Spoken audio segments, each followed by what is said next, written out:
Hey, what's going on, guys? This is Johnny. I wanted to give you guys a really important update in regards to the Finding Stephanie series. For the people who don't want to have it spoiled or anything like that, I need to warn you, like right now, that there's going to be a ton of spoilers in this video. If you'd like to hear the full story first, I'd recommend waiting for the conclusion until you get to that point, and then come back and watch this video after. So, the update. Within a day of posting part 1, I was notified that YouTube received a privacy complaint related to part 1.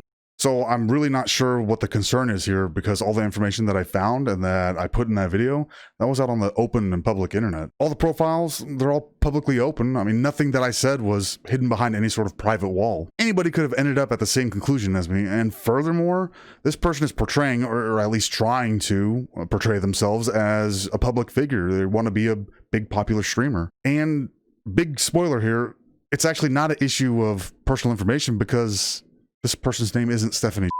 Oh, and that bleep that you just heard, basically, since this issue is still ongoing at the time of recording, I'm just going to bleep the last names and blur all the faces. So I went through the privacy guidelines in full, and then I went and rewatched part 1, and I really soaked it in to see what I could have said or done that would have been considered, a privacy violation. And at the end of that, I basically figured the only person that can really complain is the person that is in the pictures. And that's part of the story. That's the issue. I can't find her. There's no traces of her online. Nobody will talk to me in that area of the United States. People online can't find any more information than I've already found. This story is about finding the girl. It's not about doxing or exposing this other person. So if the only person that could really make a valid claim against me or say that I violated their privacy is the girl in the photo, but at the time of recording this, part 1 has less than 500 views. Less than 250 unique viewers as well, and the chances of her finding that video within that time frame, basically 0. But you know who does know about the video's existence and definitely has a problem with it? David. This is the person that's been posing as Stephanie for 11 years, and I know that because he told me. After I searched for him and I finally found him, he admitted it all to me. He specifically told me that her name is not Stephanie. But you know what he didn't tell me? Is who she really is or where she is. The guidelines state that the only person that can submit a claim is the person whose privacy was violated, with, a few exceptions, right? YouTube's policy is to not share information about who's submitting privacy complaints, but we can take a look at the whole situation and come up with some possibilities. 1, the person that I've been speaking to is actually who they're saying that they are, but we already know factually that's not true. Number 2 is that the girl in the pictures somehow found the video, and she's one of the 250 people that have seen it within 2 days, and she wants her pictures removed.